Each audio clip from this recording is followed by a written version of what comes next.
अस्सलाम वालेकुम, कैसे हैं students? Hope you are doing well. आज हम स्टार्ट करते हैं अपनी सीरीज़ लेसन्स की नोट्स की, जो मैंने आपसे 2 दिन पहले अनाउंस किया था कि मैं स्टार्ट करूँगा एक series. Last year I planned to share with you people but I couldn't stay to it because of my busy schedule. So this year I will record and share inshallah very soon in the sequence all 3 subjects: bio, physics and chemistry. All 3 subjects I'll share, and I hope these notes will help you a lot. These will prepare yourself for tricky MCQs, for tricky questions which were asked in MDCAT recent years. So just stay to it. So आज की हमारी जो video है वो biology first chapter cell structure and function से है, जिसका second part इस वीडियो में रिकॉर्ड किया जाएगा। और इसका फर्स्ट पार्ट जो वो ऑलरेडी चैनल पे शेयर है, आप चेक कर सकते हैं, मैं आई बटन में लिंक शेयर कर दूंगा। और सेकंड पार्ट जो है वो आज शेयर हो रहा है, राइट। सो स्टार्ट करने से पहले कुछ चंद बातें हैं जिनको आपने अपने माइंड में रखनी है। मेरी लास्ट वीडियो में मैंने डिस्कस किया था कि जिन बच्चों का एडमिशन नहीं हुआ वो अब क्या कर सकते हैं। वो आइदर वो चूज़ करें कोई डिफरेंट फील्ड, या वो इसी में रिपीट करें, या इसी में किसी और फील्ड में जाएं मेडिकल में, लाइक डी फार्मेसी एट्सेट्रा। तो उसके बारे में मैंने डिस्कस किया था कि अगर तो आपका इंटरेस्ट है तो फिर आप ज़रूर करें, इसको रिपीट कर लें, कोई इशू नहीं होता। 1 साल 2 साल ज़ाया होने से कोई इतना बड़ा इशू नहीं होता, राइट। लेकिन अगर आपका इंटरेस्ट नहीं है तो फिर आप इसमें टाइम वेस्ट ना करें। यानी कि की पॉइंट जो था उस वीडियो का वो यही था कि it's all depends on your interest. अगर आपका इंटरेस्ट है इसमें तो फिर आप ये ज़रूर करें। फिर आपको अगर कोई दूसरा ये कह रहा है कि यार आप CS में जाओ, वहाँ ज़्यादा पैसा है, ETC जो भी वट कोई भी कुछ भी कह रहे हैं जो, तो उसमें ज़्यादा पैसा कमाओगे, तो आपने उस तरफ नहीं जाना फिर, क्योंकि आपका उसमें इंटरेस्ट नहीं है। आपका इंटरेस्ट होगा जिसमें आप उसमें अर्न करोगे। नो डाउट आज के दौर में डॉक्टर की फील्ड एक डिफ़िकल्ट फील्ड बन चुकी हुई है, और ये और हमेशा ही रही है डिफ़िकल्ट, हर लिहाज से, हर टाइम के लिहाज से। बाकी फील्ड से ये टॉप पे रही है और डिफ़िकल्ट रही है। इसमें कंपटीशन हाई रहता है, लेकिन फिर भी कंपैरेटिव, इस दौर की कंपैरेटिव ये कुछ ज़्यादा डिफ़िकल्ट हो गई है। इसमें कंपटीशन बहुत ज़्यादा हो चुका हुआ है, राइट। सो आपको अगर इस फील्ड में रहना है तो आपको स्मार्ट वर्क की तरफ ज़्यादा जाना पड़ेगा, ना कि हार्ड वर्क की तरफ, राइट। हर किसी काम में भी आजकल इतना कंपटीशन है कि आपने स्मार्ट वर्क को फॉलो करना होता है। लाइक अगर आप CS में जाते हैं, आप उस फील्ड में जाते हैं कहीं पे भी, आप फाइवर पे गिग लगाएंगे, वहाँ पे आप देखेंगे बहुत ज़्यादा कंपटीशन है। आपको उसमें स्मार्ट स्ट्रेटजीज़ को फॉलो करना पड़ता है। इसी तरह हर फील्ड में आपको स्मार्ट स्ट्रेटजीज़ को फॉलो करना होगा, तो आप इंशाल्लाह ज़रूर सक्सेसफुल होंगे। सो अगर आपका इंटरेस्ट है, आपका पैशन है इस फील्ड में, तो आप ज़रूर रहें इसमें, ठीक है। आप रिपीट कर लें अगर आपका एडमिशन नहीं हुआ। इसीलिए मैंने ये चीज़ें स्टार्ट की हैं अभी। This is what I can do for you. जब जिन बच्चों का MDCAT पास नहीं हुआ या फेल हुआ है या कम मार्क्स आए हैं, उनके लिए अब ये उनसे पहले से प्लान है। मैं उनको साथ साथ गाइड करूँगा कि आपने अभी का टाइम कैसे यूटिलाइज़ करना है और MDCAT के पास का टाइम जो है वो कैसे यूटिलाइज़ करना है, राइट। बहुत सारे बच्चे जो है वो इस टाइम को मैनेज नहीं कर पाते अच्छे से। वो कहते हैं अभी बहुत ज़्यादा टाइम है, और वो रिलैक्स चिल माहौल में जो है वो कर रहे होते हैं, रिलैक्स, कभी दिल किया पढ़ लिया, कभी छोड़ दिया, तो आखिर में जाके फिर उन पर बर्डन ज़्यादा हो जाता है, राइट। तो आपने इस टाइम को यूटिलाइज़ इस तरह से करना है कि आखिरी दिनों में आपको मेहनत ना करनी पड़े। आखिरी दिनों में आप जस्ट एक गो थ्रू करें, इंपॉर्टेंट पॉइंट्स को देखें जस्ट, राइट। ये सारी चीज़ें मैं आपको साथ साथ बताऊँगा, साथ साथ गाइड करूँगा आपको। तो आपने जस्ट रहना है, इसको वीडियोस को देखना है। It will help you a lot, I guarantee it कि ये आपको बहुत ज़्यादा हेल्प करेंगे ये notes. These will prepare your self for tricky question, these will build your basic concepts and all that. आप देखेंगे बहुत अच्छी तरह से एक्सप्लेनेशन हुई भी है, बहुत अच्छी तरह से बेसिक्स चीज़ें बताई गई हैं इन नोट्स में। तो इंशाल्लाह आपको ये बहुत फ़ायदा देंगे। सो लेट्स स्टार्ट, हम स्टार्ट करते हैं आज की वीडियो, जो कि है लाइसोसोम से स्टार्ट हो रही है। इसका फर्स्ट पार्ट जो है वो ऑलरेडी शेयर्ड हुआ है चैनल पे, you can check it out. I will share the link in the I button and in the description, you can check it out. So आज का जो लेसन हमारा स्टार्ट हो रहा है वो लाइसोसोम्स के चैप्टर, लाइसोसोम्स के टॉपिक से स्टार्ट किया जा रहा है।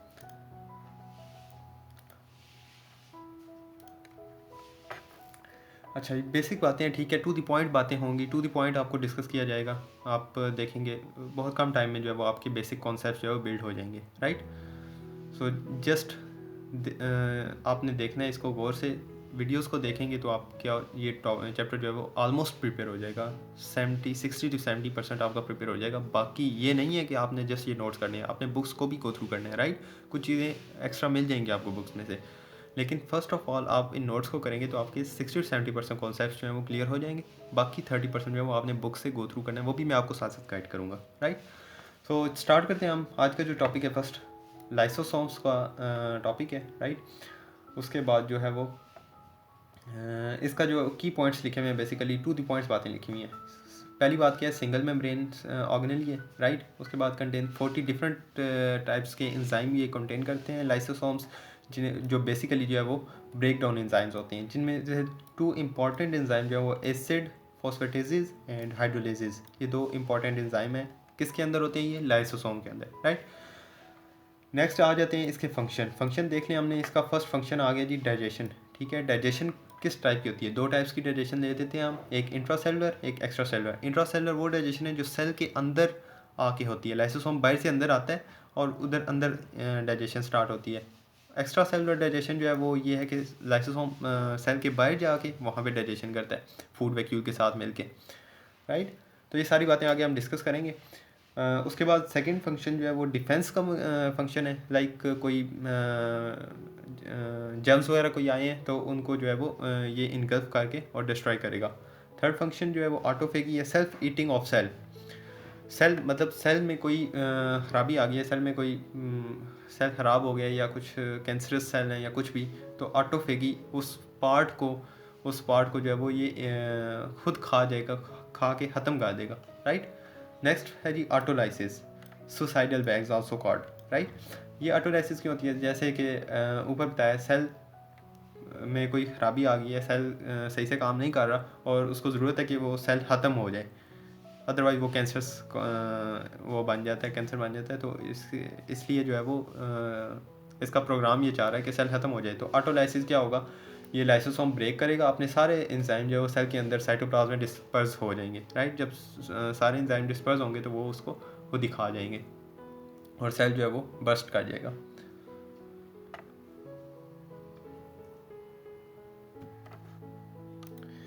उसके अलावा ये मेटामॉर्फोसिस है, मॉर्फोसिस फिफ्थ फंक्शन है ये, इसको आपने याद कर लेना है और ये भी लाइसोसोम की वजह से होता है, राइट।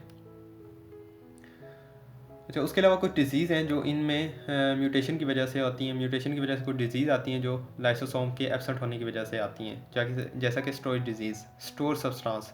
ये क्या करता है? सब्सटेंस स्टोर करता है लाइसोसोम इन सेल अकोमुलेट, सेल में जो है वो सब्सटेंस अकोमुलेट हो जाता है, right, because of lysosome enzyme deficiency. Lysosome की एंजाइम की डेफिशिएंसी हो जाती है। एंजाइम होगा तो वो कोई सब्सटेंस ब्रेक डाउन करके जो है वो उसको यूटिलाइज़ करेगा।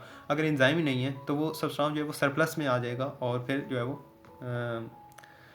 डिजीज़ कॉज करेगा। इसकी रूट कॉज जो है वो म्यूटेशन होती है बेसिकली, जिसकी वजह से लाइसोसोम की एंजाइम में डेफिशिएंसी हो जाती है। म्यूटेशन जेनेटिक म्यूटेशन होती है, उसकी वजह से ये होता है।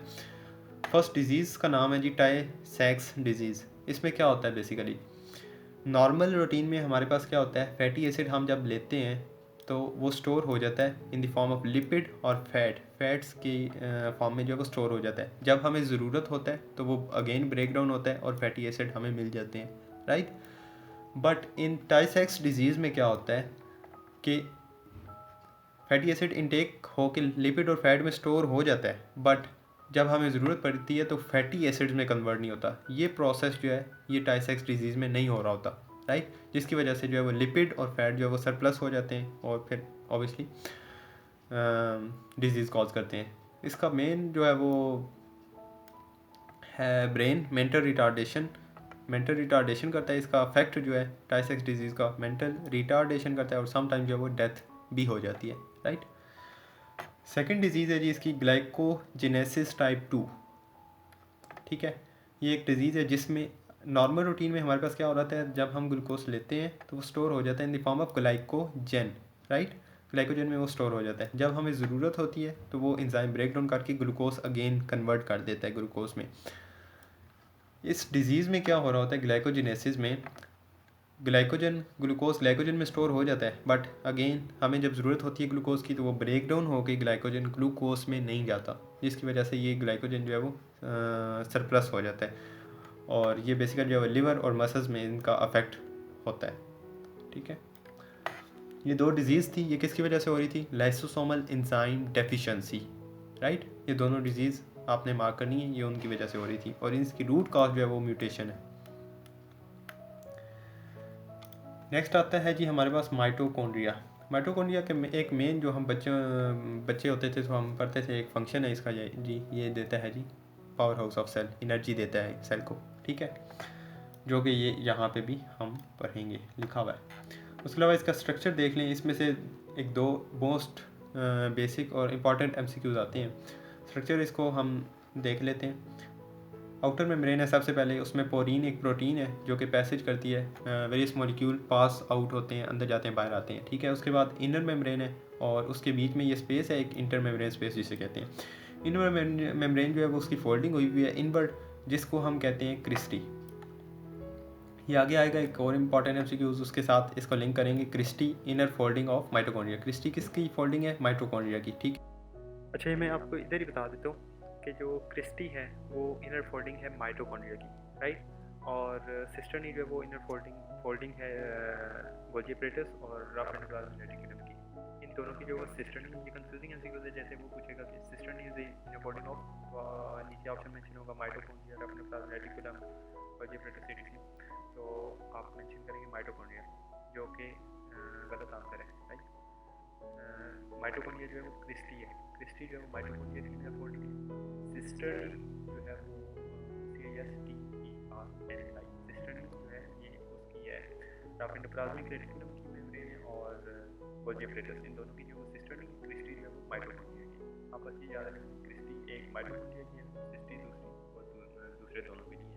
ठीक है, ये एक कंफ्यूजिंग MCQ है, तो आपसे पूछ सकते हैं। ठीक है, इसी तरह वो आपसे पूछेगा सिस्टर्नी किसकी फोल्डिंग है? इनर फोल्डिंग ऑफ, तो वो आगे हम डिस्कस करते हैं।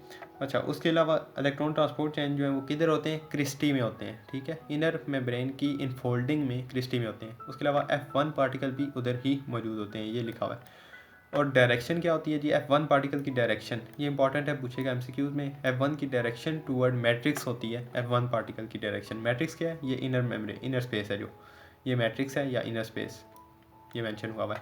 इसके अंदर सर्कुलर DNA होगा, 70S के राइबोसोम होंगे और एंजाइम होंगे। ठीक है, अच्छा F1 पार्टिकल और F0 पार्टिकल, इन दो को जो है वो हम कहते हैं ATP सिंथेज, ये बेसिकली एंजाइम्स हैं। ठीक है, इनकी डायरेक्शन जो है वो डायरेक्टेड टुवर्ड मैट्रिक्स, ये इंपॉर्टेंट पॉइंट है, ये पूछ सकता है आपसे। फंक्शन देख लेते हैं जी हम माइटोकॉन्ड्रिया के क्या हैं। अच्छा, कुछ दो पॉइंट्स हैं जो माइटोकॉन्ड्रिया के लिए एप्लीकेबल हैं। सेल्फ रेप्लिकेटिंग ऑर्गेनेली, ठीक है, ये सेल्फ रेप्लिकेट करती है, इसको बाहर से किसी चीज़ की ज़रूरत नहीं है, खुद रेप्लिकेट हो जाती है जब इसको ज़रूरत हो। लाइक आप कोई एक्सरसाइज करते हैं, आपके मसल्स में माइटोकॉन्ड्रिया डुप्लीकेट बन जाता है और वो मसल्स आपका बिल्ड हो जाता है। उसके अलावा number of mitochondria depends on ये लिखा हुआ है, सेकंड पॉइंट था ये जो मैंने डिस्कस कर दिए। नंबर ऑफ माइटोकॉन्ड्रिया जो डिपेंड करता है फिजियोलॉजिकल एक्टिविटी, जितनी आप फिजिकल एक्टिविटी आपकी जितनी ज़्यादा होगी उतने आपके मसल्स में माइटोकॉन्ड्रिया जो है वो उनके नंबर जो है वो ज़्यादा होंगे, राइट। उसके अलावा फंक्शन इसके देख लेते हैं जी। पायरोबिक एसिड ऑक्सीडेशन होती है, ठीक है जी, एरोबिक रेस्पिरेशन में। एरोबिक रेस्पिरेशन क्या है? ऑक्सीजन की प्रेजेंस में जो रेस्पिरेशन होती है उसके अंदर उसके ये पार्ट्स हैं, उसके स्टेप्स हैं जो बायोएनर्जेटिक्स के चैप्टर में डिस्कस करेंगे हम इंशाल्लाह। और उसमें जो है वो पायरोबिक एसिड ऑक्सीडेशन ये माइटोकॉन्ड्रिया में होती है। उसके अलावा क्रेब्स साइकिल जो है वो माइटोकॉन्ड्रिया में होता है। फैटी एसिड की ऑक्सीडेशन, ये तीन स्टेप्स जो हैं वो आपने याद करने हैं, क्राइम करनी है कि ये तीनों स्टेप्स जो हैं वो माइटोकॉन्ड्रिया में होते हैं। अच्छा, ये क्या करता है? न्यूट्रिएंट्स लेता है, न्यूट्रिएंट्स से एनर्जी एक्सट्रैक्ट करता है और हमें ATP की फॉर्म में एनर्जी दे देता है। ठीक है, ADP को ATP में कन्वर्ट करता है। ठीक है, हेल्प इन फोटो रेस्पायरेशन में भी हेल्प करता है। ये बायो एनर्जेटिक्स का लास्ट टॉपिक है, फोटो रेस्पायरेशन, उसमें हेल्प करता है। अच्छा, नेक्स्ट है जी, एक MCQ डिस्कस हुआ है, which of the following is not a function of mitochondria का कौन सा ऐसा इनमें से फंक्शन है जो माइटोकॉन्ड्रिया का नहीं है? सिंथेसिस ATP करता है माइटोकॉन्ड्रिया, ठीक है, सप्लाई भी करता है ATP, स्टोरेज नहीं करता ATP की। ठीक है, ATP की स्टोरेज कहीं और होती है, स्टोरेज नहीं करता माइटोकॉन्ड्रिया, सिर्फ बनाता है, बना के दे देता है सेल को। ओके, नेक्स्ट हमारा टॉपिक आ जाता है जी वैक्यूल। वैक्यूल हम देखते हैं जी, वैक्यूल क्या है, सिंगल मेम्ब्रेनस है, पहला पॉइंट, ठीक है, सिंगल मेम्ब्रेनस है। अक्रेंस कहाँ पे है इसकी, प्लांट्स में जो है वो, इमेच्योर प्लांट में जो स्मॉल होते हैं और छोटे छोटे बहुत सारे वैक्यूल होते हैं इमेच्योर में। जब प्लांट मेच्योर हो जाता है तो वही सारे फ्यूज़ होके एक लार्ज वैक्यूल बना देते हैं प्लांट सेल में, ठीक है। एनिमल सेल्स में स्मॉल वैक्यूल्स होते हैं छोटे छोटे, ठीक है। फंक्शन क्या है जी वैक्यूल का, पहला फंक्शन है जी स्टोरेज करवाता है, ठीक है, स्टोर डिफरेंट प्रोडक्ट्स स्टोर करता है, वेस्ट स्टोर करता है, H2 वाटर स्टोर करता है, इंटरमीडिएट प्रोडक्ट जो रिएक्शन के बीच के जो प्रोडक्ट्स होते हैं वो स्टोर करता है, ठीक है। उसके अलावा वैक्यूलर ट्रांसपोर्ट होती है, ये ट्रांसपोर्ट वाले चैप्टर में हम डिस्कस करेंगे। वैक्यूल टू वैक्यूल जो है वो सब्सटेंस ट्रांसपोर्ट करता है। Present cytoplasm being dilute, prevent करता है, साइटोप्लाज्म को डाइल्यूट होने से प्रिवेंट करता है, राइट। अपना जो है वो जितना साइटोप्लाज्म का जो वाटर होता है डाइल्यूशन के लिए जो रिस्पॉन्सिबल होता है उसको अपने अंदर ले लेता है और वो डाइल्यूट नहीं हो पाता साइटोप्लाज्म। उसके अलावा टर्जर प्रेशर मेंटेन करता है, ठीक है।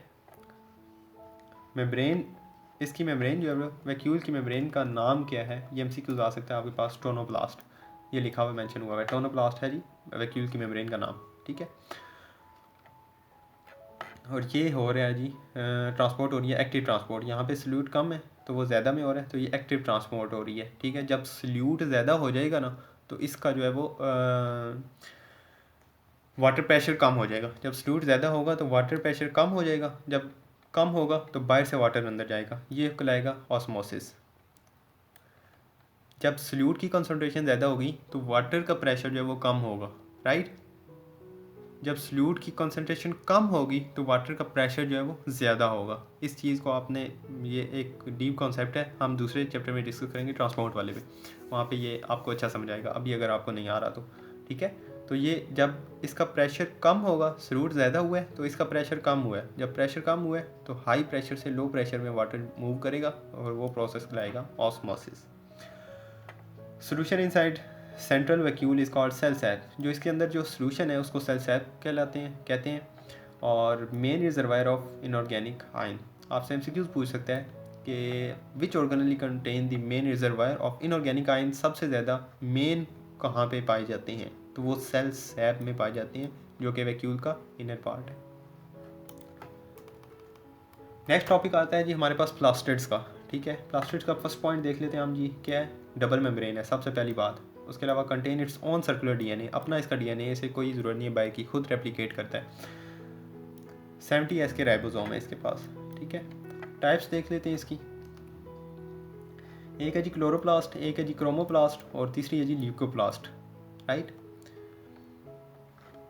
क्लोरोप्लास्ट के हिसाब से पहले देख लेते हैं, ये क्या है जी, ग्रीन पार्ट है, प्लांट में जो ग्रीन पार्ट होता है वो क्लोरोप्लास्ट की वजह से होता है, जैसे कि लीफ में आ जाएगा, ठीक है। क्लोरोफिल पिगमेंट होता है जो कि ग्रीन पिगमेंट, बेसिकली यही एक ग्रीन पिगमेंट होता है। फंक्शन इसका होता है जी फोटोसिंथेसिस, ठीक है। उसके बाद आ जाता है क्रोमोप्लास्ट, स्टोर एंड सिंथेसाइज करता है non green pigment like colourful part, petal, fruits, non green colourful, ठीक है। हेल्प करता है पॉलिनेशन में, फंक्शन। थर्ड टाइप है जी leucoplast, found in parenchyma cells of root, stem and seeds, parenchyma cells में पाया जाता है ल्यूकोप्लास्ट। स्टोरेज ऑर्गन है रूट, स्टेम और सीड्स, नॉन पिगमेंट, कलरलेस होता है ये और स्टोरेज करता है सब्सटेंस की। उसके अलावा आ जाता है जी ल्यूकोप्लास्ट, जो है वो जब स्टोर करेगा कार्ब्स को तो वो कहलाएगा अमाइलोप्लास्ट, जब ये स्टोर करेगा लिपिड को तो ये कहलाएगा इलायोप्लास्ट, जब ये स्टोर करेगा प्रोटीन को तो ये कहलाएगा प्रोटियोप्लास्ट। ये सिंपल से नाम है। उसके अलावा इटायोप्लास्ट जो वो टाइप है, ल्यूकोप्लास्ट की टाइप है ये जब एक्सपोजर टू लाइट, जब इसको लाइट मिलती है तो ये क्लोरोप्लास्ट में कन्वर्ट हो जाता है, ठीक है। और जब लाइट नहीं होती तो ये अगेन इटायोप्लास्ट में कन्वर्ट हो जाता है। ये बेसिकली ल्यूकोप्लास्ट का पार्ट है।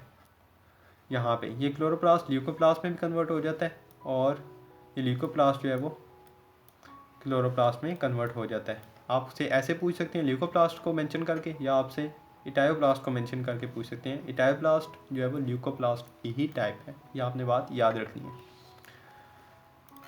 नेक्स्ट हम देख लेते हैं जी इसका प्लास्टिड्स का स्ट्रक्चर देख लेते हैं। सबसे पहले सिंपल है जी, आउटर मेम्ब्रेन, वो सारा कुछ बच्चों में आप जब बच्चे थे आप छोटे छोटे तो आप पढ़ के आए हैं, तो आगे की बातें देखते हैं। ये यहाँ पे देख लें जी, light reaction take place, MCQs आपसे ये पूछेगा बेसिकली जो जहाँ पे बच्चा मार खाता है ना, वो फजूल चीज़ों में अपना टाइम वेस्ट कर रहा होता है, फजूल चीज़ों में जो है वो घुस के बैठ जाता है एमडी कैट की तैयारी के दौरान, जबकि आपको टू द पॉइंट चीज़ें लेने होते हैं। स्मार्ट वर्क बेसिकली इसी को कहते हैं कि आपने वो चीज़ें करनी होती हैं जो आपसे उसने पूछनी है, ना कि वो जो आपसे उसने नहीं पूछनी है, आसान आसान लग रही है, आप ये रटे मार रहे हो यार, ठीक है ये मुझे अच्छे से समझ आ रही है, तो ऐसा नहीं होता। ठीक है, आपने वो काम करना है जो उसको डिमांड, जो जिस काम की डिमांड है, आपने वो नहीं करना जिसकी डिमांड नहीं है, जो उसने पूछना नहीं है। तो यहाँ पे आपने ये देखना है कि लाइट रिएक्शन, इसको याद करना है आपने, कहाँ पे प्लेस करता है, कहाँ पे होता है लाइट रिएक्शन, ग्रेनम में होता है। ठीक है, ग्रेनम क्या है, स्टैक ऑफ थैलाकॉइड्स, इंटर में ग्रेनम थैलाकॉइड, ये जो ग्रेनम को कनेक्ट करती है उसको कहते हैं inter granum thylakoid membrane. Stroma कहते हैं इसके अंदर पार्ट को, कलरलेस होता है, प्रोटीनेशियस होता है, प्रोटीनेशियस सब्सटेंस कंटेन करता है। और ग्रेनम, ये inner membrane, outer membrane, inner membrane space. ठीक है, ये सब आपको पता है। ये जो है इंटर ग्रेनम जो है वो इसके अंदर कुछ भी नहीं होता, ये नॉन ग्रीन होता है, कलरलेस होता है, और क्लोरोफिल जो है वो एब्सेंट होता है। सो प्लास्टिड में कौन से पार्ट में जो है क्लोरोफिल एब्सेंट हुआ होता है, वो है इंटर ग्रेनम में। और लाइट रिएक्शन जो है वो यहाँ पे होता है थैलेकॉइड मेम्ब्रेन में, और डार्क रिएक्शन जो है वो स्ट्रोमा में होता है। ये लिखा हुआ है, dark reaction take place here stroma में, और लाइट रिएक्शन जो है वो ग्रेनम में। नेक्स्ट देख लेते हैं जी, ग्रेनम जो है वो अराउंड 50 होती हैं थैलेकॉइड सैक्स। एक ग्रेनम में अराउंड जो है वो 50 थैलेकॉइड सैक्स पाई जाती हैं, और ग्रीन होती हैं जो कि, और क्लोरोफिल जिनमें प्रेजेंट होता है, और लाइट रिएक्शन वहाँ पे टेक प्लेस होता है, किसमें, थैलेकॉइड की मेम्ब्रेन में। ठीक है, क्लोरोप्लास्ट में जो 40 to 60 ग्रेनम पाए जाते हैं। ठीक है, ग्रेनम क्या है, स्टैक ऑफ थैलेकॉइड, ऐसे जो स्टैक बना हुआ है ये एक ग्रेनम है। ठीक है, ये ग्रेनम है। और थैलेकॉइड क्या है, ये इस एक पार्ट को, ये जो एक है ये जो है ये थैलेकॉइड सैक है। ठीक है, इसकी मेम्ब्रेन में जो है वो लाइट रिएक्शन टेक प्लेस होता है, और स्ट्रोमा में जो है वो डार्क रिएक्शन होता है। अच्छा, 2 MCQs हैं, डिफरेंट तरह से आपसे क्वेश्चन कर सकता है। लाइट रिएक्शन जो है वो टेक प्लेस किधर होता है, ग्रेनम में, ये भी दे सकते हैं आपको, ग्रेनम, इंटरग्रेनम, थैलेकॉइड मेम्ब्रेन, और स्ट्रोमा में। ठीक है, तो आपने इधर ग्रेनम को सिलेक्ट करना है। ऑल्दो थैलेकॉइड मेम्ब्रेन भी हो सकता है, लेकिन अगर ग्रेनम है तो बेस्ट ऑप्शन आपने चूज़ करना होता है, ना कि correct. Best option is granum. इस तरह अगर उसने दिया हुआ thylakoid membrane, cristae, stroma, cristae sister नहीं, और ये क्रिस्टी, तो इधर आपने थैलेकॉइड मेम्ब्रेन करना होगा फिर, क्योंकि इधर ग्रेनम नहीं दिया हुआ। अगर ग्रेनम दिया हुआ है तो फिर आप ग्रेनम करें, अदरवाइज थैलेकॉइड मेम्ब्रेन करें। राइट, नेक्स्ट है जी, आई थिंक लास्ट टॉपिक है जो है न्यूक्लियस। न्यूक्लियस क्या है जी, फंक्शन देख लें, इसके जेनेटिक मटेरियल कंटेन करता है और कंट्रोल करता है, पूरे सेल की एक्टिविटी कंट्रोल करता है न्यूक्लियस। अक्रंस होती है इसकी प्रोकैरियोट्स में जो है वो एब्सेंट होता है, प्रोकैरियोटिक सेल में एब्सेंट होता है, और यूकैरियोटिक में प्रेजेंट होता है। ये बच्चों वाली बातें हैं। नंबर इसके वेरिएबल करते हैं, हर सेल किसी में एक न्यूक्लियस होता है, किसी में एक से ज़्यादा होता है, किसी में नहीं होता। ए न्यूक्लिएटेड का मतलब है विदाउट न्यूक्लियस। ये जी मेच्योर रेड ब्लड सेल, कौन से सेल्स में न्यूक्लियस नहीं पाया जाता, वो हैं मेच्योर रेड ब्लड सेल्स।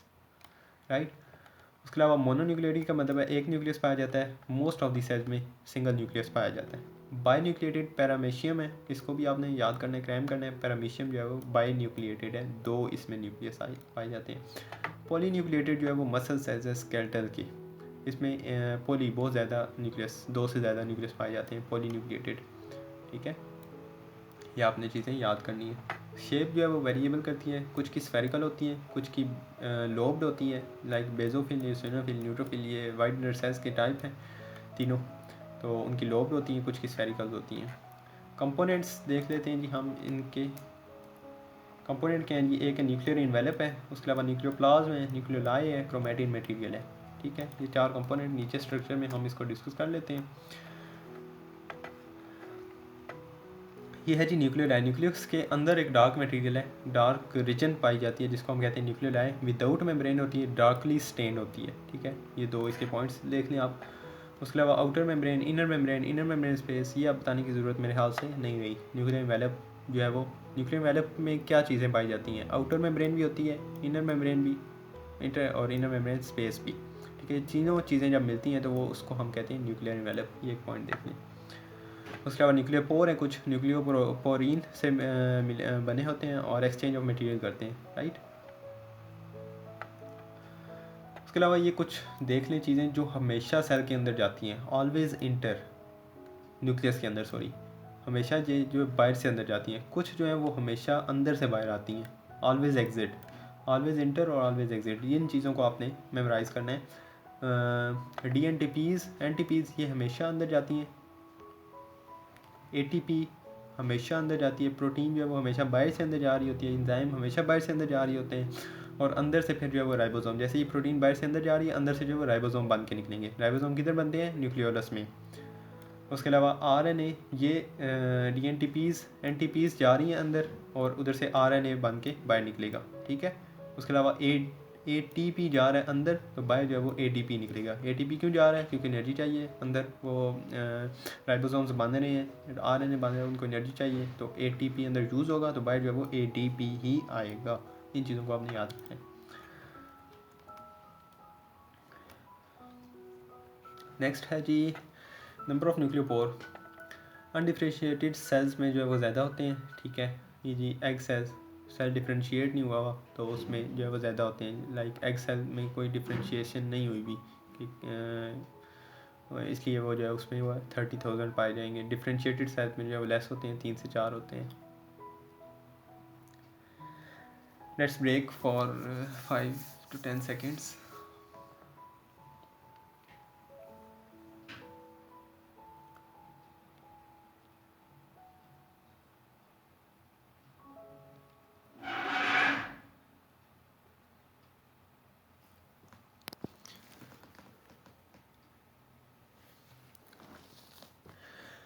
अच्छा, मैं थोड़ा सा तेज़ बोल रहा हूँ, अगर आपको कोई मसला हुआ तो आप इसको स्लो कर लीजिएगा, ठीक है, क्योंकि टाइम बहुत शॉर्ट होता है, तो अच्छा होता है कि मतलब चीज़ें जल्दी क्लियर हो जाएं, जल्दी काम ख़त्म हो जाए।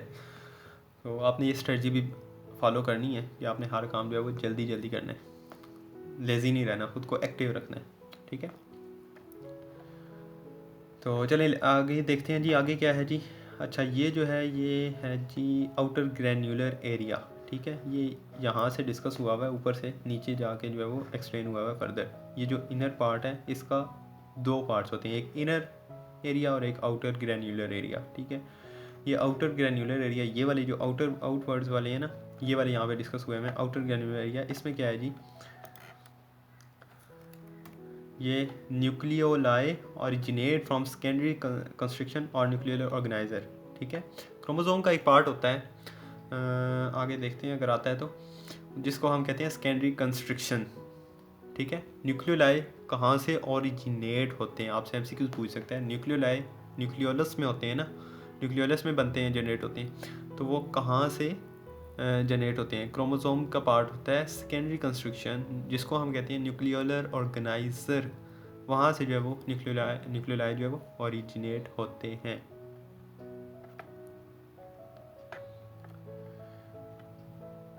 ये आउटर ग्रैन्युलर एरिया, ये सेंट्रल फिब्रिलर एरिया, ठीक है। ये सेंट्रल एरिया, ये आउटर है। आउटर क्या है जी? Precursor of protein of ribosome.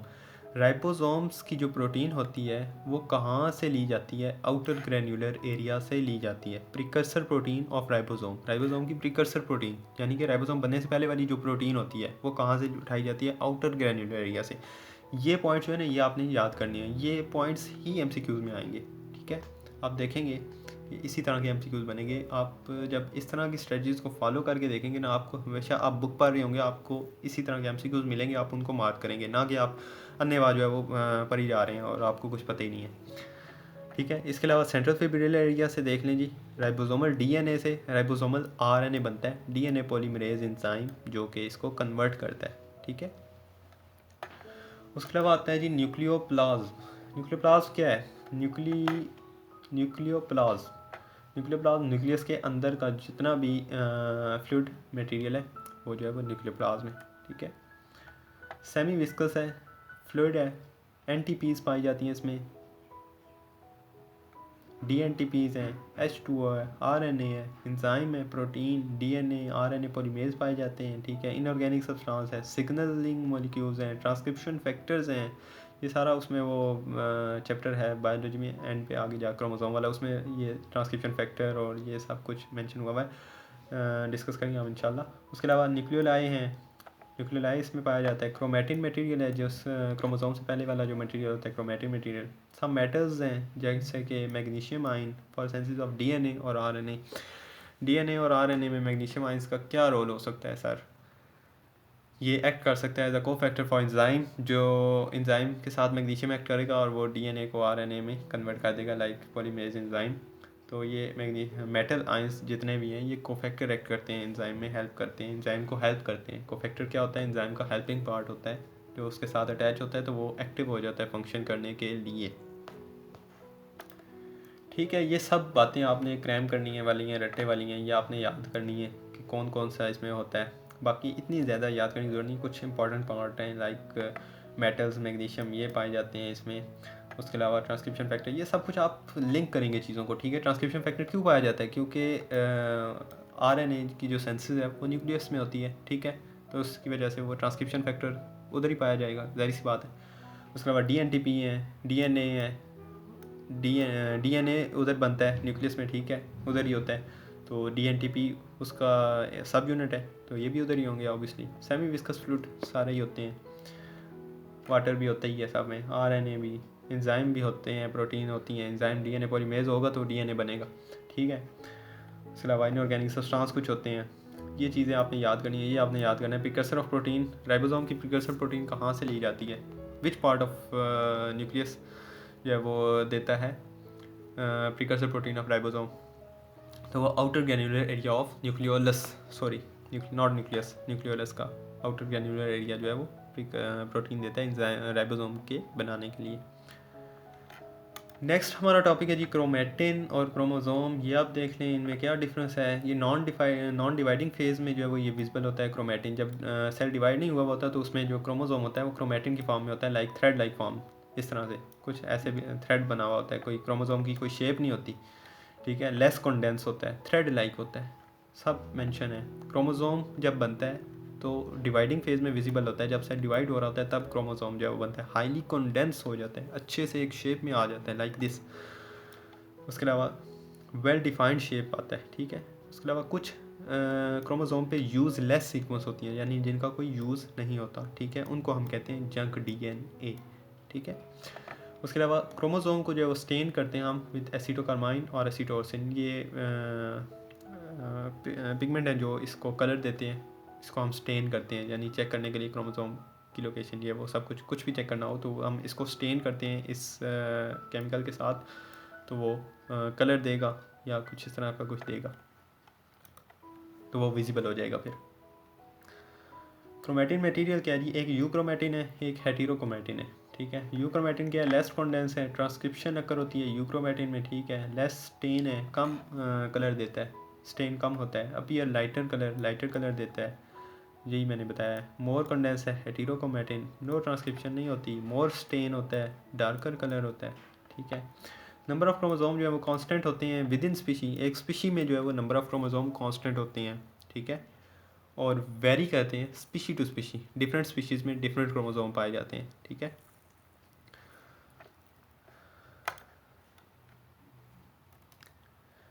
बहुत ट्रिकी एमसीक्यू समटाइम दे देते हैं, समटाइम पूछ लेते हैं। अगर आपसे कोई ये पूछे कि ह्यूमन बॉडी में कितने एक ह्यूमन बॉडी में कितने क्रोमोसोम्स पाए जाते हैं, how many chromosomes are present in a human body, आप क्या जवाब देंगे?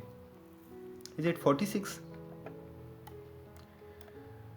Most of you will give answer 46, but that is not right. आपने क्वेश्चन को फोकस करना है, वहाँ पे वो की पॉइंट्स यूज़ करेगा कुछ। उसने बोला है ह्यूमन बॉडी में कितने क्रोमोसोम होते हैं। ठीक है, आप जो है वो ह्यूमन बॉडी के एक सेल के क्रोमोसोम बता रहे हैं, 46 एक सेल में होते हैं। ठीक है, ह्यूमन बॉडी में trillion billion trillion of cells पाए जाते हैं, तो उसमें 46 कैसे होंगे? ठीक है, 46 को मल्टीप्लाई करें ट्रिलियन के साथ, तब जाके जो है वो क्रोमोसोम्स बनेंगे, राइट। सो ये एक सेल के उसने क्रोमोसोम नहीं पूछे, उसने ह्यूमन बॉडी के पूछे हैं। तो ये चीज़ें आपने याद रखनी है, लेकिन ये थोड़ा सा ट्रिक किया, ऐसे कम ही पूछते हैं क्योंकि वो सेल की बात हो रही होती है। सेल स्ट्रक्चर एंड फंक्शन का चैप्टर हम डिस्कस कर रहे हैं, तो सेल को ही पढ़ेंगे, ना कि ह्यूमन बॉडी को पढ़ेंगे। ये वैसे आपको एक आइडिया दिया मैंने कि कैसे वो क्वेश्चन पूछ सकते हैं आपसे। अगर वो पूछ ले तो उसका जायज़ हक़ है ये, वो पूछ सकता है, ठीक है। तो आप उनसे क्लेम नहीं कर सकते कि क्यों पूछा है ये, इसलिए आपने हर तरह से क्वेश्चन को देखने हैं। ये क्रोमोसोम आपने याद कर लेने, क्रैमिंग करनी है आपने। चैंपैंजी में कितने हैं, 48 हैं, ह्यूमन में 46 हैं, और पोटैटो में 48, शुगर कैन में 80, माउस में 40, पी में 14, ड्रोसोफ्ला में 8, मॉस्किटो में 6, फ्रॉग में 26, हनी बी में 32, पिजन में 80, ठीक है। तो सोमेटिक सेल्स कौन से होते हैं? All cells are somatic except sex cells. Sex cells जो है वो हैप्लॉइड सेल्स होते हैं, मतलब उनमें क्रोमोसोम का एक सेट पाया जाता है, राइट। और अदर बाकी जितने सेल्स हैं वो डिप्लॉइड सेल्स होते हैं, उनमें क्रोमोसोम के एक जैसे 2 सेट पाए जाते हैं। हैप्लॉइड में क्रोमोसोम का सिर्फ एक सेट पाया जाता है, डिप्लॉइड में क्रोमोसोम के एक जैसे 2 सेट पाए जाते हैं। ये हम जेनेटिक्स में फर्दर डिस्कस करेंगे, आपको बहुत अच्छे से समझ आएगा वहाँ पे। अभी सिर्फ इतना देख लें कि हैप्लॉइड में एक एन पाया जाता है और डिप्लॉइड में 2 एन होते हैं, मतलब एन एक ही तरह के 2 MCQs होते हैं। ओके, तो लास्ट टॉपिक है जी इस चैप्टर का, जो कि है cytoplasm. You are well aware of it.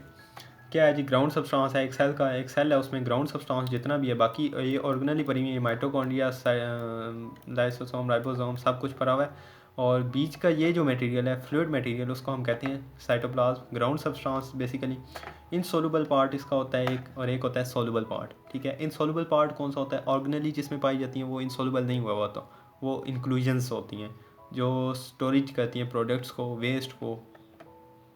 उसके अलावा सोल्यूबल पार्ट जो है वो उसको साइटोसोल हम कहते हैं। 90% वाटर से बना होता है, ठीक है। 10% जो है वो डिजॉल्व सब्सटेंस होता है, लाइक जिसको हम डिस्कस करते हैं। 10% कौन सा सब्सटेंस होता है? एक होता है ट्रू सोल्यूशन, जो डिजॉल्व सोल्यूशन है, ये डिजॉल्व सोल्यूशन की बात हो रही है, ठीक है। उसमें एक होता है ट्रू सोल्यूशन और दूसरा होता है कोलाइडल सोल्यूशन, ठीक है। एक ट्रू और दूसरा जो है वो कोलाइडल। ये 2 टाइप के सोल्यूशन होते हैं। ट्रू सोल्यूशन कम्प्लीटली डिजॉल्व हुआ होता है, एक होता है कोलाइडल सोल्यूशन जो जेल लाइक होता है, कम्प्लीटली डिजॉल्व नहीं होता। ये कहाँ पे पाया जाए? पेरिफेरल रीजन, यानी एक सेल है तो उसकी पेरीफेरी यानी मेम्ब्रेन के साथ साथ जो है वो कोलाइडल सोल्यूशन पाया जाता है, और उसके अंदर न्यूक्लियस के साथ साथ जो है वो ट्रू सोल्यूशन कम्प्लीटली डिजॉल्व पाया जाता है, ठीक है। पेरिफेरल रीजन में पाया जाता है, मोर डेंस होता है, जेल लाइक होता है, ठीक है, मोर डेंस। नीचे जो होता है अराउंड न्यूक्लियस जो होता है वो सोलूबल होता है, लेस डेंस होता है, मतलब डिजॉल्व हुआ होता है, राइट। फंक्शन देख लें जी साइटोप्लाज्म की, क्या है? स्टोर करता है हाउस, ये ज़ाहिर सी बात है, ग्राउंड सब्सटेंस है, सारी चीज़ें ऑर्गेनाइज से निकल रही होंगी तो वो स्टोर कर रहा होगा। मसल सेल्स में जो है वो ग्लाइकोजन स्टोर होती है साइटोप्लाज्म में। मसल सेल्स में ग्लाइकोजन जो है वो साइटोप्लाज्म में स्टोर की जाती है, ठीक है। साइट ऑफ रिएक्शन है, कौन से ऐसे 2 रिएक्शन है जो साइटोप्लाज्म में किए जाते हैं? रेस्पिरेशन के चैप्टर में ग्लाइकोलिसिस, रेस्पिरेशन का जो फर्स्ट स्टेप है ग्लाइकोलिसिस, वो साइटोप्लाज्म में होता है, बाकी सारे माइटोकॉन्ड्रिया में होते हैं, ठीक है। ये चीज़ें आप देखेंगे वहाँ पे। ग्लाइकोलिसिस एक स्टेप है रेस्पिरेशन का जो साइटोप्लाज्म में होता है, बाकी सारे जो माइटोकॉन्ड्रिया के अंदर होते हैं, ठीक है। उसके अलावा फर्मेंटेशन भी साइटोप्लाज्म में होता है। साइक्लोसिस क्या है जी? Movement of cytoplasm. साइटोप्लाज्म की मूवमेंट होती है ऑर्गेनली को मूव होने के लिए, ऑर्गेनली की मूवमेंट के लिए उन्होंने ऑर्गेनलीज ने इधर उधर जाना है तो उसकी साइटोप्लाज्म की मूवमेंट होगी जिससे ऑर्गेनली मूव करेंगे। Cytoskeleton involve in movement, cytoskeleton भी इन्वॉल्व होता है। Active mass movement, active mass की मूवमेंट करते हैं। मूवमेंट ऑफ ऑर्गेनली, सब कुछ बता दिया यार मैंने, और क्या चाहते हो अब? जो बता दूँ वही नेक्स्ट लिखा होता है। तो यही था बेसिकली आज का चैप्टर जो है वो। काफ़ी टाइम हो गया यार, मेरा गला सूख गया है बोल के, लेकिन मैंने तेज़ बोला इसलिए कि टाइम कम लगे, लेकिन फिर भी आधा घंटा जो है वो गुजर चुका हुआ है। तो ऐसे ही होता है, जितना मर्ज़ी बंदा तेज़ करे, आधे घंटे 40 मिनट की क्लास होती है एक टॉपिक पे, एक चैप्टर पे, ठीक है। अदरवाइज़ ये आप चैप्टर जब करने बैठें तो आपको पूरा 40 मिनट के आपको आधा एक दिन ज़रूर लग जाता है चैप्टर करने में, ठीक है। अगर आप डिटेल से करेंगे, बुक से आप जब ये चीज़ें नोट करेंगे ना, अगर आपने नहीं पढ़ा हुआ पहले तो आप बुक से ही जब ये कर रहे होंगे और उधर से पूरा टॉपिक पढ़ के आप एक चीज़, अब इसके लाइसोसोम्स जैसे मैं आपको एग्जांपल देता हूँ, साइटोप्लाज्म के लिए बुक में जो है वो 2 सफ़े लिखे होंगे, ठीक है। आपने वो 2 सफ़े पढ़ने होंगे, लेकिन उनमें जो मेन पॉइंट्स होंगे वो यहाँ पे डिस्कस हुए हुए हैं। यहाँ पे आपने सिर्फ एक सफ़ा पढ़ा है, वो भी खुला लिखा हुआ है, आपको 5 मिनट नहीं लगे ये पढ़ने में, ठीक है। तो यही बेसिकली फ़ायदा होता है इन नोट्स का कि आप जो है वो कम टाइम में ज़्यादा काम कर लेते हैं। बाकी कुछ स्ट्रेटजीज़ हैं जो आपने इस टाइम में फॉलो करनी है। लाइक अभी एमडी कैट को 3-4 मंथ हैं, 4-5 मंथ, ठीक है। तो अभी फेब चल रहा है, तो मार्च, अप्रैल, मई, जून एंड जुलाई, अगस्त या सितंबर में जाके होगा एमडी कैट, ठीक है। तो 5-6 मंथ आपके पास हैं अभी। इस टाइम को आप अच्छे से यूटिलाइज़ कर लेंगे ना, तो मेरे भाई आप जो है वो बहुत सक्सेसफुल रहेंगे। आप एमडी कैट के पास जो है वो आपको बहुत आसानी होगी। ये टाइम आपको एमडी कैट के टाइम पे बहुत फ़ायदा देगा अगर आपने इसको यूटिलाइज़ कर लिया। आपको वहाँ पे जाके मेहनत नहीं करनी पड़ेगी उस टाइम पे। उस टाइम आपने सिर्फ चीज़ों को देखना होगा। चीज़ें आपने लिस्ट की हुई होंगी, शॉर्ट लिस्ट की हुई होंगी, तो आपने देखना होगा। बाकी इस पर मैं कोशिश करूँगा आपको फिर किस टाइम, अभी ये लेसन वीडियो थी तो इसको आप इसी के लिए रखें। बाकी जो है वो आपको मैं गाइड करूँगा कि आपने कैसे इस टाइम को यूटिलाइज़ करना है, आपने इस टाइम में क्या करना है, क्या क्या काम करते हैं। 3-4 काम मैं आपको बताऊँगा वो जो कि आपने करने होंगे इस टाइम पे, और फिर आपके लिए बहुत सारी आसानियाँ हो जाएगी। ओके स्टूडेंट्स, उम्मीद करता हूँ आपको ये हेल्प करेंगे बहुत सारे नोट्स। और मैंने जो है वो आधा घंटा कंटिन्यूस जो है वो बोल के आपको समझा दिए। अब एक रिस्पॉन्सिबिलिटी आपकी है, एक काम आपने करना है। इन नोट्स को आपने अच्छे से सबसे पहले लेक्चर ले लेना है। लेक्चर में आपके 30-40 मिनट लग जाएंगे, ठीक है। 45 मिनट कह लें, आराम से ले लें, स्लो करके ले लें। अगर आपको मैंने तेज़ बोला है, अगर ज़्यादा तेज़ बोल दिया तो स्लो कर लीजिएगा वीडियो को। मैंने इसलिए बोला कि आपका टाइम वेस्ट ना हो, आप जल्दी जल्दी काम चीज़ों को देख सकें, जल्दी जल्दी सीख सकें, ठीक है। आप स्लो कर लीजिएगा अगर आपको समझ नहीं आ रही। और दूसरा काम ये है कि आपने जो काम करना है इसके बाद, सिर्फ ये नोट्स काफ़ी नहीं है मेरी जान, ऐसे नहीं होता, ठीक है। नोट्स बहुत अच्छे हैं, नो डाउट, आपके बेसिक कॉन्सेप्ट्स बिल्ड हुए हैं इनसे, ठीक है। लेकिन इसके बाद आपने बुक्स रीडिंग भी करनी है, बुक रीडिंग भी देखनी है आपने। ये टाइम आपके पास सरप्लस में टाइम अवेलेबल है अभी आपके पास, ठीक है। अभी आपने खुद को प्लान करना है, अपना टाइम टेबल प्लान करना है। इस टाइम पे आपने सबसे पहले ये नोट्स देखने हैं जो लेक्चर हो रहे हैं। इन नोट्स से ये आपके बेसिक कॉन्सेप्ट बिल्ड हो जाएंगे। देन आपने क्या करना है, बुक्स में जाके जो बुक्स आपके प्रोविंस की जो बुक्स हैं उसमें आपने जो है वो बुक्स से रीडिंग करनी है, बुक्स से की पॉइंट्स डिस्कस करनी है। लाइक जैसे मैं आपको यहाँ पे बता रहा था, कोई की पॉइंट था ऊपर, मैं आपको बता रहा था कि प्रिकर्सर ऑफ राइबोसोम की प्रोटीन कहाँ पे है। वो पॉइंट, ये जो पॉइंट लिखे हुए ना, इनको आपने हाईलाइट कर लेने हैं किसी हाईलाइटर से, या फिर आपने इनको जो है वो अंडरलाइन वगैरह कर लेना है, मार्क कर लेने हैं, ठीक है। इसके बाद दूसरा पॉइंट, तीसरा पॉइंट है। पहला पॉइंट क्या है जी, आपने ये नोट्स देखने हैं, ठीक है। ये नोट्स अच्छे से आपने वीडियो देख लेनी है, 45 मिनट आपके इसमें लग गए, ठीक है। उसके बाद दूसरा पॉइंट क्या, आपने बुक से चीज़ें देखनी है। बुक से जो आपकी प्रोविंस की बुक है उनसे आपने टॉपिक पढ़ना है, और की पॉइंट्स जो हैं, की पॉइंट्स जैसे मैंने आपको बताया, की पॉइंट्स हाईलाइट करने हैं या अंडरलाइन करने हैं। तीसरा काम जो कि सबसे इंपॉर्टेंट काम है वो ये है कि आपने एक पेज लेना है, बिल्कुल साफ़ सुथरा पेज, जो प्रिंट वाला पेज होता है वो लेके आपने उस पर एक बॉल पेन लेना है, ठीक है।